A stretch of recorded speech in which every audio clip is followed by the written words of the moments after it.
Teacher ഇപ്പൊ നമ്മൾ നോക്കുകയാണെങ്കിൽ ആരും ഒരു റിലേഷൻഷിപ്പിൽ സാറ്റിസ്ഫൈഡ് അല്ല എന്നുവെച്ചാൽ ഇപ്പം ഒരുപാട് പേരെ കണ്ടിട്ടുണ്ട്. കാരണം പണ്ട് എന്നൊക്കെ പറയുമ്പോൾ വീട്ടിൽ സമ്മതിക്കില്ല എന്നൊക്കെ പറഞ്ഞിട്ടാണ് പൊതുവെ ഒരു ബ്രേക്കപ്പ് ഒക്കെ ഉണ്ടാവുക. പക്ഷെ ഇപ്പൊ ഡയറക്റ്റ് തന്നെ പറയാ എനിക്ക് നീ ഓക്കെ അല്ല.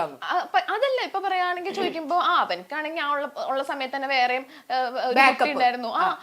അങ്ങനെയൊക്കെ പറഞ്ഞിട്ട് ഒരുപാട് ബ്രേക്കപ്പ് സ്റ്റോറീസ് ഇപ്പൊ കേൾക്കുന്നുണ്ട്. അതെന്തുകൊണ്ടാണ് ഒരാളിൽ മാത്രം ഒതുങ്ങാണ്ട് വേറൊരു മറ്റൊരു റിലേഷൻഷിപ്പിനൊക്കെ ഇപ്പൊ ആളുകൾ ഒട്ടും വാല്യൂ കൊടുക്കുന്നില്ല എന്നുള്ളതാണ്. അതായത് അധികം ആളുകൾക്ക് ഇത് എന്താ പറയാ കല്യാണം വരെയുള്ള ഒരു ടൈം പാസ് അല്ലെ. ശരിക്കും നമ്മൾ തമ്മിലേ ഒരു രണ്ടാളുകൾ തമ്മിൽ പ്രണയത്തിലാണെങ്കിൽ അവരുടെ തന്നെ ഒരു ചാറ്റ് ഹിസ്റ്ററി എടുത്ത് നോക്കി കഴിഞ്ഞാൽ ബ്രേക്കപ്പ് ഒക്കെ ആയി കഴിയുമ്പോഴാണ് നമ്മൾ പഴയ ചാറ്റുകൾ സ്ക്രോൾ ചെയ്ത് നോക്കാം അല്ലെ. അപ്പൊ നോക്കി കഴിയുമ്പോൾ നമുക്കറിയാം മിക്കവാറും നമ്മൾ ചോദിച്ചതിനുള്ള മറുപടി മാത്രമായിരിക്കും ആ തേച്ച ആള് ഇട്ടിട്ടുണ്ടായിരിക്കും. എപ്പോഴും ബ്രേക്കപ്പ് ആവുമ്പോഴാണ് നമ്മൾ പഴയ ചാറ്റ് എടുത്ത് നോക്കുക. ജസ്റ്റ് ഒന്ന് സ്ക്രോൾ ചെയ്ത് നോക്കി കഴിഞ്ഞാൽ അവരുടെ ഭാഗത്തുനിന്ന് റിപ്ലൈകൾ മാത്രമേ വന്നിട്ടുണ്ടാവുള്ളൂ. അല്ലാതെ അവരെ എഫേർട്ട് എടുത്തിട്ട് നീ കഴിച്ചോ, നീ കുളിച്ചോ, നീ ഓക്കെ ആണോ എന്നുള്ള ചോദ്യങ്ങളൊക്കെ വളരെ റയർ ആയിരിക്കും അവരുടെ ഭാഗത്തുനിന്ന്.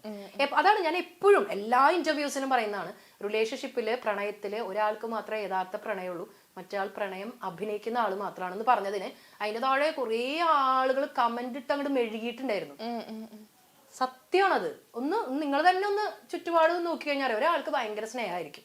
ഞാൻ എപ്പോഴും ആലോചിക്കണ കാര്യം ഈ കോടാനുകോടി ജനങ്ങൾക്കിടയിൽ എങ്ങനെയാണ് ഈ ഏറ്റവും തെറ്റായ സെലക്ഷനിലേക്ക് എന്നെ നമ്മൾ എത്തുന്നതെന്നാണ് തീർച്ചയായും മനസ്സിലാവാത്ത അല്ലേ. അതെന്തായിരിക്കും അല്ലേ ശരിയല്ല. ഞാനിടയ്ക്ക് ചിന്തിക്കാറ് കറക്റ്റ് അത് തന്നെ. അതെന്താണെന്നറിയോ, നമ്മുടെ തന്നെ ഒരു പഴയ ഒരു പാറ്റേൺ എടുത്ത് നോക്കി കഴിഞ്ഞാൽ ഭയങ്കര എളുപ്പമാണെന്ന് പറയണത്. അതായത് നമ്മുടെ തന്നെ ഒരു പാസ്റ്റ് ഇപ്പൊ എനിക്കൊരു 2-3 റിലേഷൻഷിപ്പ് ഉണ്ടായിരുന്നു എന്ന് വിചാരിക്കും. അപ്പൊ എന്റെ ഒരു പഴയ റിലേഷൻഷിപ്പിൽ ഞാൻ എന്തൊക്കെയാണ് ചെയ്തിട്ടുള്ളത് ആ പാറ്റേൺ തന്നെയാണ് നമ്മൾ റിപ്പീറ്റ് ചെയ്തുകൊണ്ടിരിക്കുന്നത്. അപ്പൊ നമ്മുടെ ഭാഗത്താണോ കുഴപ്പം? അല്ല, നമ്മള് റെഗുലർ ആയിട്ട് പോയിക്കൊണ്ടിരിക്കുന്ന ഒരു പാറ്റേൺ ഉണ്ട്.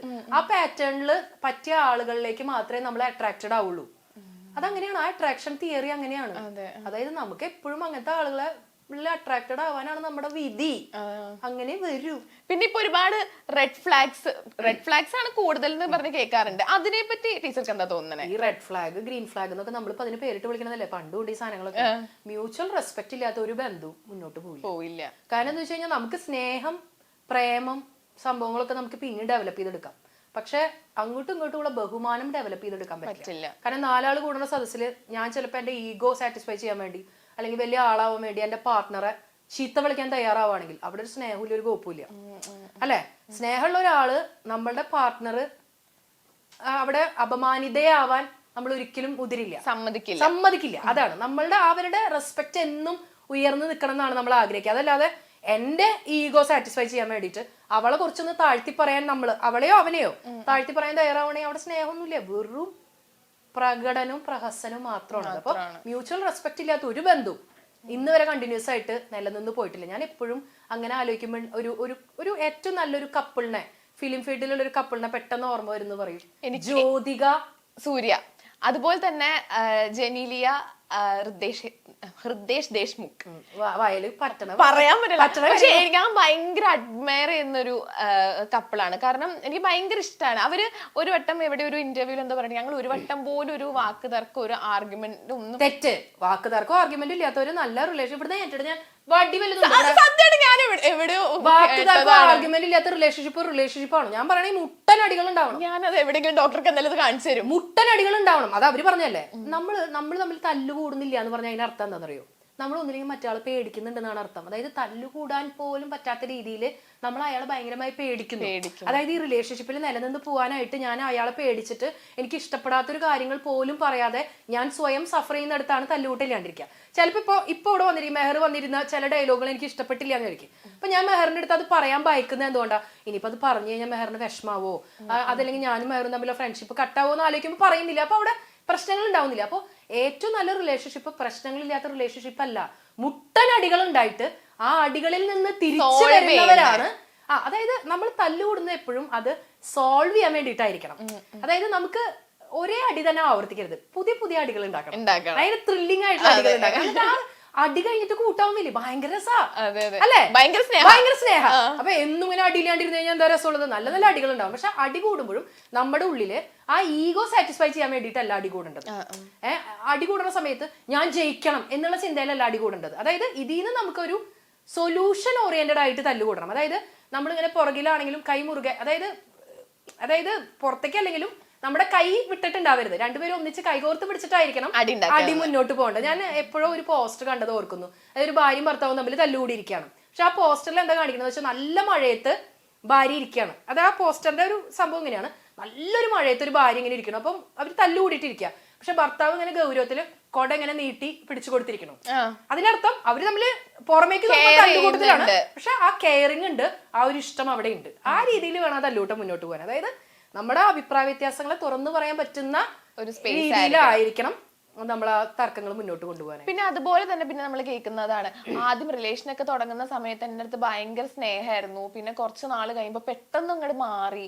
അതൊക്കെ എന്തുകൊണ്ടായിരുന്നു? നമ്മൾ ഇവോൾവ് ചെയ്ത് വരല്ലേ. നമ്മൾ ഡേ വണ്ണിലുള്ള അതുപോലെ തന്നെ നമുക്ക് ഒരു 5 വർഷം കഴിഞ്ഞിട്ട് നിലനിൽക്കാൻ പറ്റില്ലല്ലോ. ഞാൻ പറയണ ആ ഒരു ഡേ വണ്ണിലുള്ള ആള് ഇങ്ങനെ ഇവോൾവ് ചെയ്ത് വരുമ്പോഴാണ് ആ മാറ്റം ഉണ്ടാവുന്നത്. കാരണം ആദ്യത്തെ ദിവസം നമ്മൾ പരിചയപ്പെടുമ്പോൾ നമ്മൾ വളരെ ഫോർമൽ ആയിട്ടായിരിക്കും സംസാരിക്കുന്നുണ്ടായിരിക്കും. അപ്പൊ നമ്മൾ ചിലപ്പോൾ അവർ പറയുന്ന എല്ലാ കാര്യങ്ങളും നമ്മൾ നടത്തി കൊടുക്കുന്നുണ്ടായിരിക്കും. ആ ലവ് ബോംബിംഗ് ഒക്കെയാണ് അതിനെ പറയാം. അതായത് നമ്മൾ അവരെ പ്ലീസ് ചെയ്യാനായിട്ട് അവർക്ക് വേണ്ട എല്ലാ കാര്യങ്ങളും ചെയ്തു കൊടുക്കുന്നു. അവർ പറയാതെ തന്നെ എല്ലാം കണ്ടറിഞ്ഞ് ചെയ്യുന്നു. അവരുടെ ബർത്ത്ഡേസും അവരുടെ എല്ലാ കാര്യങ്ങളും ഒക്കെ നമ്മൾ ഒരുപാട് സർപ്രൈസിങ് ആയിട്ടുള്ള കാര്യങ്ങൾ ചിലപ്പോൾ കുറച്ച് വർഷങ്ങൾ കഴിയുമ്പോൾ ചിലപ്പോൾ അതിനേക്കാൾ വലിയ വലിയ കാര്യങ്ങളൊക്കെ നമ്മൾ ചെയ്തു കൊടുക്കുന്നുണ്ടായിരിക്കും. പക്ഷെ നമുക്ക് എന്താ തോന്നുന്നത് വെച്ചാൽ അന്ന് എന്നെ എത്രമാത്രം അവന് ഒലിപ്പിച്ച് സംസാരിക്കാറുണ്ട്, എത്ര മണിക്കൂറുകളോളം ഞങ്ങൾ ഫോണിൽ സംസാരിക്കാറുണ്ട്. പക്ഷെ ഇപ്പോൾ അതെല്ലാം കുറഞ്ഞു വന്നല്ലോ. അത് ഇവോൾവ് ചെയ്ത് വരും. ആദ്യത്തെ ഡേ 1 നമ്മൾ പരിചയപ്പെട്ട അതേ ആളായിരിക്കില്ലല്ലോ ഇപ്പോഴും ഉണ്ടാവുക. പക്ഷെ ആ സ്നേഹത്തിന്റെ എലമെന്റ് കുറയാതെയുള്ള ഇവോൾവിംഗ് ആണെന്നുണ്ടെങ്കിൽ ഇറ്റ്സ് ബെറ്റർ. ഇപ്പൊ ഒരു റിലേഷൻഷിപ്പില് നമ്മളിപ്പോ ഒരു ഫിസിക്കലി ക്ലോസ് ആയി കഴിഞ്ഞു കഴിഞ്ഞാൽ റിലേഷൻഷിപ്പിൽ താല്പര്യം പോകുന്നു, അങ്ങനെയൊക്കെ ഒരുപാട് പേര് പറഞ്ഞു കേട്ടിട്ടുണ്ട്. അങ്ങനത്തെ ഇതിനോട് ടീച്ചർ യോജിക്കുന്നുണ്ടോ? അങ്ങനെ ഉണ്ടോ ശരിക്കും? അതായത് സ്നേഹത്തിന്റെ ഒരു അൾട്ടിമേറ്റ് ലെവലിൽ എത്തുമ്പോൾ നമുക്ക് ചിലപ്പോ ഒരു ഫിസിക്കൽ റിലേഷൻഷിപ്പിലൊക്കെ നമ്മൾ എത്തിപ്പോകാം.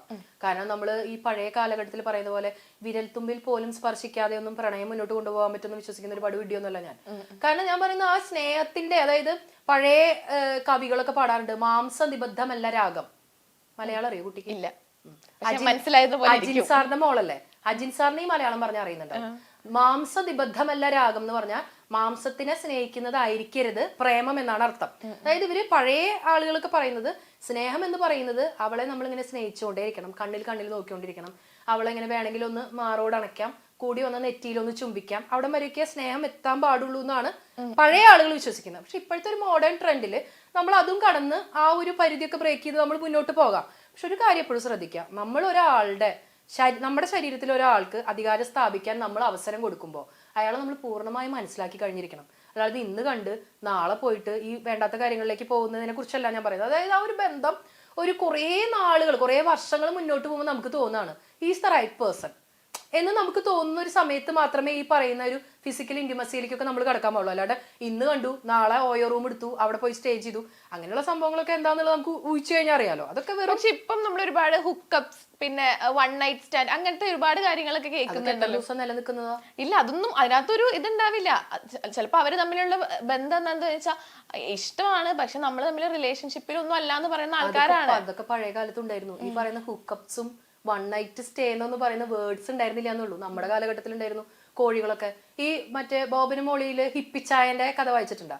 ഞാൻ ജനിച്ച കാലം മുതൽ വായിക്കുന്ന ഹിപ്പിച്ചായന് ഒരുപാട് പെണ്ണുങ്ങളുണ്ടായിരുന്നു, ഒരുപാട് പെണ്ണ് കേസ് ഉണ്ടായിരുന്നു. അതിൽ എവിടെയെങ്കിലും ഹുക്കപ്സ്ന്നോ 1 നൈറ്റ് സ്റ്റേ നമ്മൾ വായിച്ചിട്ടുണ്ടോ? ഇല്ല. അങ്ങനത്തെ ഹിപ്പിച്ചായന്മാര് പഴയ കാലഘട്ടം മുതലേ ഉണ്ടായിരുന്നു. ഇന്നുണ്ട്, അന്നുണ്ട്, പണ്ടുണ്ട്, നാളെയുണ്ട്. നമ്മൾ ഇന്ന് അതിന് പേരിട്ട് വിളിക്കണമെന്ന് മാത്രം. നമുക്ക് സ്വന്തമായിട്ട് നമ്മുടെ മനസാക്ഷിക്ക് നിരക്കാത്ത കാര്യങ്ങൾ എനിക്ക് പറ്റില്ല, ചിലപ്പോ മെഹറിനും പറ്റുന്നുണ്ടാവില്ല. പറ്റുന്ന ഒരുപാട് ആളുകളുണ്ടാവും. പറ്റണവർ ചെയ്യട്ടേന്നേ. 8ന്റെ പണി കിട്ടുമ്പോൾ അവർ പഠിക്കും. അതെ. പക്ഷെ അതിൽ പ്രശ്നം എന്താ പറയുക, അവരല്ല പഠിക്കുക, മറ്റേ ആൾക്കാണ് കൂടുതൽ അഫക്ട് ചെയ്യുക. കാരണം എപ്പോഴും ഏറ്റവും നല്ല പെൺപിള്ളേര് പോയി പെടുക ഇങ്ങനത്തെ ലോക്കൽ അലവലാതി ആൺപിള്ളേരുടെ അടുത്താണ്. ഏറ്റവും ഭംഗിയും വിദ്യാഭ്യാസമൊക്കെ ഉള്ള പെൺപിള്ളേര് പോയി പെടുക കുറെ ലോക്കൽസിന്റെ ഇടയിലാണ്. ലോക്കൽ എന്ന് ഞാൻ പറഞ്ഞത് പണം ഇല്ലാത്തതുകൊണ്ടല്ല കേട്ടാ, അലവലാദികളായിട്ടുള്ള ആൺപിള്ളേർക്ക് കിട്ടുന്ന, അലവലാദികൾ ഇൻ ദ സെൻസ് എല്ലാ തെണ്ടിത്തരത്തിനും നടക്കുന്ന ആൺപിള്ളേരുടെ അവരുടെ റിലേഷൻഷിപ്പിലുള്ള പെൺപിള്ളേരെ കണ്ടാൽ നമുക്ക് തോന്നും, അയ്യോ ഇത്ര ഭംഗിയുള്ള പെണ്ണ, ഇതാണോ അവന്റെ? അങ്ങനെ അത് എന്ത് സംഭവം എനിക്ക് മനസ്സിലാവും. കുളിക്കാണ്ട് നനയ്ക്കാണ്ടൊക്കെ നടക്കുന്ന ചെക്കന്മാരാണ് ഇപ്പോഴത്തെ പെൺപിള്ളേർക്ക് ഇഷ്ടം. ഇപ്പോഴത്തെ ഫാഷൻ ആയിരിക്കും, പറയാൻ പറ്റില്ല. അതെ.